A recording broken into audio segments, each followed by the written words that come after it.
Hello दोस्तों, कैसे हो आप सभी। स्वागत है आपका अपने यूट्यूब चैनल पर। तो जैसे कि आपको पता होगा कि हम जो नायक सीरीज़ चल रही है नवीन सर की, जिसमें वो अभी पॉलिटी करवा रहे हैं, तो उसका हम रिवीजन कर रहे हैं साथ के साथ। और जो आप ये हैंड रिटन नोट्स देख रहे हैं, ये उनकी क्लास के हैंड रिटन नोट्स हैं और ये आपको हमारे टेलीग्राम चैनल पर मिल जाएंगे। और टेलीग्राम चैनल का लिंक आपको डिस्क्रिप्शन में मिल जाएगा, वहाँ से आप ये डाउनलोड कर सकते हैं, बिल्कुल फ्री में मिलेंगे आपको। तो चलिए शुरू करते हैं अपनी आज की वीडियो। तो इसमें जो सबसे बड़ा संविधान है वो भारत का है। इसमें कुल शब्द है 1,17,369 और कुल अनुच्छेद है 395 और जो वर्तमान में अनुच्छेद है वो 448 अनुच्छेद है। संविधान पर अलंकरण करने वाले नंदलाल बोस और उनके साथ राम मनोहर सिन्हा और उनके साथ 22 सदस्य और थे अन्य। जो नंदलाल बोस थे वो शांति निकेतन के छात्र थे और जो इनके गुरु थे वो अवनींद्रनाथ टैगोर थे। और इनकी जो पेंटिंग थी वो भारत माता का चित्र इन्होंने बनाया था और माई मदर जो पेंटिंग थी वो इन्हीं की पेंटिंग थी। उसके बाद शुरू होता है राज व्यवस्था और सरकार के अंग। संविधान सरकार के अंगों की शक्तियों की सीमाएं तय करता है। जो सरकार के अंग होते हैं वो 3 अंग होते हैं, जिसमें पहला आता है आपका विधायिका, दूसरा कार्यपालिका, तीसरा न्यायपालिका। विधायिका का जो कार्य होता है वो विधि निर्माण का होता है। कार्यपालिका का जो कार्य होता है वो विधियों का क्रियान्वयन होता है।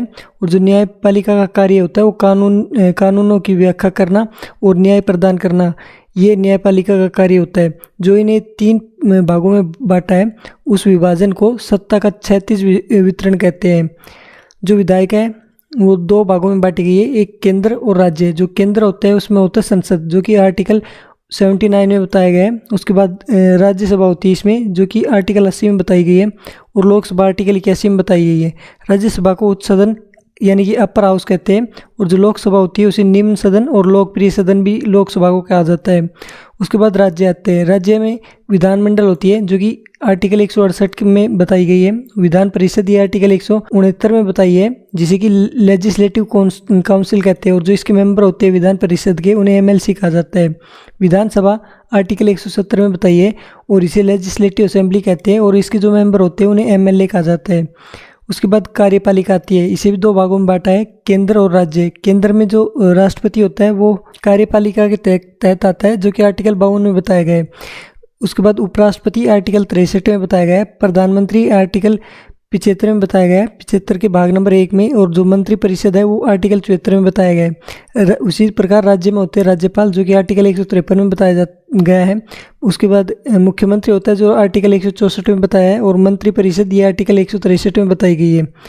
उसके बाद तीसरा भाग आता है न्यायपालिका, जिसमें सबसे ऊपर आता है सर्वोच्च न्यायालय, जो कि आर्टिकल 124 में बताया है।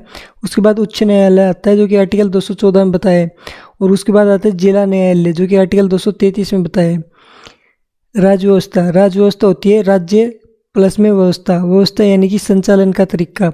राजव्यवस्था के 4 अंग होते हैं, जिसमें कि पहले जनसंख्या, भूभाग, सरकार और संप्रभुता यानी कि निर्णय लेने का जो पूर्ण स्वतंत्रता होती है उसे संप्रभु कहते हैं।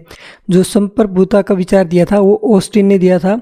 और राजनीतिक संप्रभुता की अवधारणा दी थी वो रूसो ने ये अवधारणा दी थी। संप्रभु हो सकते हैं, जैसे कि आंतरिक संप्रभु हो सकते हैं। इसमें देश के जो अंदर के निर्णय हैं उनके बेसिस पे आंतरिक संप्रभु हो सकते हैं। बाहरी संप्रभु यानी कि देश के बाहरी मामलों के जो निर्णय होते हैं उसमें बाहरी संप्रभु होता है। नामात्र संप्रभु ये राष्ट्रपति होते हैं। और जो वास्तविक संप्रभु होते हैं वो प्रधानमंत्री होते हैं। लोकप्रिय संप्रभु भारत की जनता होती है। और जो कानूनी संप्रभु होता है वो संविधान होता है, यानी कि संविधान इसमें सबसे ऊपर होता है। महत्वपूर्ण प्रश्न जो कि पिछले जितने भी आपके पेपर उनमें पूछे गए इससे रिलेटेड प्रश्न वो यहाँ पर दिए गए हैं।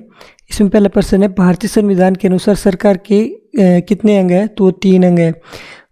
भारतीय संविधान के अनुसार सरकार के 3 अंग कौन से हैं? तो आते हैं आपकी विधायिका, न्यायपालिका और कार्यपालिका।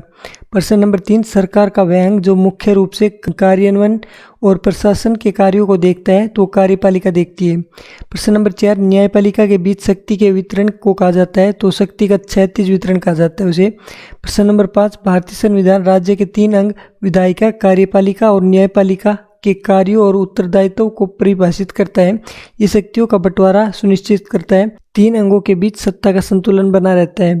प्रश्न नंबर 6, सरकार की एकात्मक विशेषता क्या है? तो अखिल भारतीय सेवाएं है इसकी विशेषता। प्रश्न नंबर 7, संप्रभु राज्य तो इसमें एक देश किसी अन्य राष्ट्र के प्रभुत्व के साथ या उसके बिना एक संप्रभु हो सकता है। प्रश्न नंबर 8, राजनैतिक संप्रभु की अवधारणा तो रूसो ने दी थी। और प्रश्न नंबर 9, एक पूर्ण संप्रभु बिना किसी प्रतिबंध के तानाशाही करने वाले सम्राट को सर्वोत्तम से कहा जा सकता है।